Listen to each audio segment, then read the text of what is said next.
Hi guys! Ito pala yung ito pala yung trabaho ko ngayon. Ako custodian sa condominium units or sa school. So wala pang, kasi bago pa lang ako, it's either sa condominium ako na unit mag-custodian or sa school.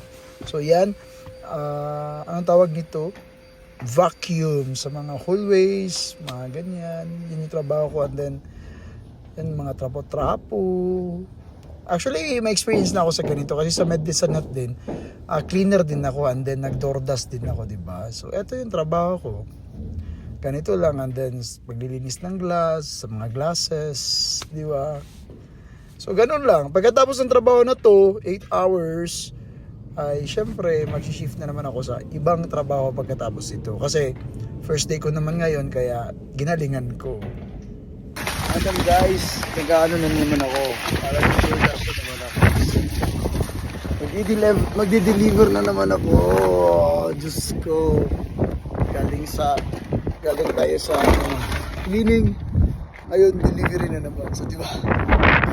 Masyado tayong workaholic ito guys. Kasi marami tayong mga binabayaran.